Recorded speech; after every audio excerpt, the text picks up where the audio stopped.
ఉదయం సూర్యుడు ఉదయించగానే అడవంతా పక్షుల కిలకిలారావాలతో మార్మోగిపోయింది. ప్రతి పక్షి తన పనిలో బిజీగా ఉంది. కాకులు ఆహారం కోసం వెతుకుతున్నాయి. పావురాలు గింజలు ఏరుతున్నాయి. కోతులు చెట్లమీద దూకుతూ సందడి చేస్తున్నాయి. అంతలో ఆకాశం నుంచి ఒక విచిత్రమైన పక్షి నెమ్మదిగా కిందకు దిగింది. ఆ చిలుక మిగతా చిలుకల్లా ఆకుపచ్చగా లేదు. మెరిసే పసుపు రంగులో ఉంది. అడవిలో ఉన్న ప్రతి జంతువు ఒక్కసారిగా నోరు తెరిచి చూసింది. కాకి దగ్గరకు వచ్చి అడిగింది, అయ్యో, నువ్వు చిలుకవేనా? లేక పసుపు మామిడి పండువా? చిలుక నవ్వుతూ చెప్పింది, నేను ప్రత్యేక ఎడిషన్. కోతి నవ్వుతూ, ప్రత్యేకమా? లేక పసుపులో పడిపోయావా? చిలుక ఏమీ మాట్లాడలేదు. మరుసటి రోజు ఉదయం చిలుక అడవి మధ్యలో పెద్దగా కేక వేసింది, ఇవాళ నుంచి ఈ అడవిలో నవ్వే వాళ్లకే ఫ్రీ మామిడి. అంతే. అడవిలో ఉన్న అందరూ పరిగెత్తుకుంటూ వచ్చారు. కాకి ముందుగా వచ్చింది. మామిడి ఎక్కడా? చిలుక చెట్టుమీద వేలాడుతున్న ఒక ఎండిన ఆకు చూపించింది. అదే స్పెషల్ మామిడి. కాకి కోపంగా, అది ఆకురా. చిలుక నవ్వుతూ, ముందు నవ్వావు కదా. నా మాట నిజమైంది. అందరూ పెద్దగా నవ్వేశారు.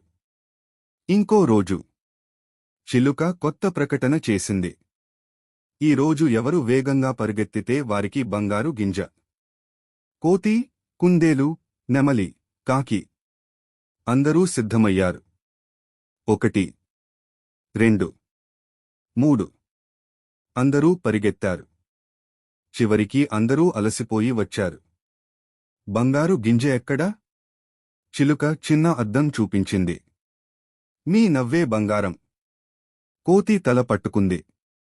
ఈ చిలుక మామూలు కాదు. మరుసటి రోజు చిలుక అడవిలో పోస్టర్ పెట్టింది. ఈ రోజు కోతుల డాన్స్ పోటీ. కోతులన్నీ కొత్త స్టెప్పులు ప్రాక్టీస్ చేశాయి. పోటీ మొదలైంది. ఒక్కో కోతి ఒక్కో స్టెప్ వేసింది.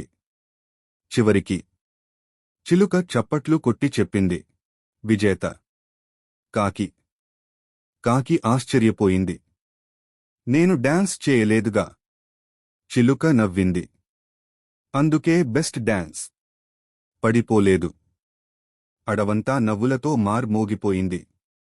మరుసటి రోజు చిలుక కొత్తగా చెప్పింది, ఈ రోజు ఎవరు అందంగా పాడతారో వారికి తేనె. కాకి గొంతు సర్దుకుంది. క క క.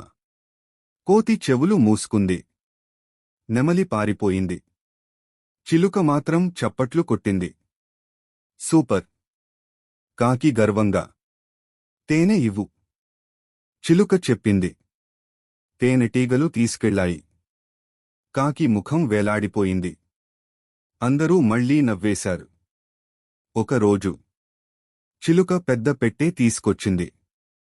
ఇందులో ప్రపంచంలోనే గొప్ప జంతువు ఉంది. అడవిలో అందరికీ ఆసక్తి. కోతి మూత తీసింది. లోపల అద్దం. అందరూ తమ ముఖాలే చూశారు. కాకి అడిగింది, ఇదేంటి? చిలుక చెప్పింది, తనను తాను చూసుకుని నవ్వగలిగినవాడే గొప్పవాడు. అందరూ మళ్లీ నవ్వారు. ఇంకో రోజు చిలుక అడవిలో ప్రకటించింది, ఈ రోజు ఉచిత అరటిపండ్లు. కోతులు వరుసలో నిలబడ్డాయి.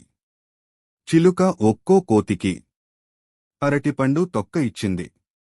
కోతి కోపంగా, ఇది ఏంటి? చిలుక నవ్వుతూ, లోపల పండు నిన్నే తిన్నావేమో. అడవి మొత్తం నవ్వులతో కంపించింది. రోజులు గడిచాయి.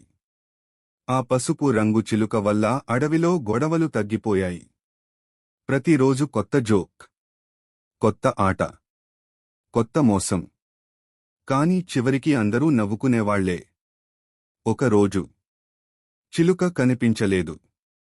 అడవిలో ఉన్న ప్రతి జంతువు వెతికింది. కాకి చెట్ల మీద వెతికింది. కోతి కొమ్మల మీద చూసింది. నెమలి పొదల్లో చూసింది. ఎక్కడా లేదు. అంతలో ఆకాశం నుంచి ఒక నవ్వు వినిపించింది. హాహాహా! అందరూ పైకి చూశారు. చిలుక మేఘం మీద కూర్చుని ఉంది. ఇవాళ మీరే నవ్వారు కదా! అదే నా బహుమతి. అందరూ చప్పట్లు కొట్టారు.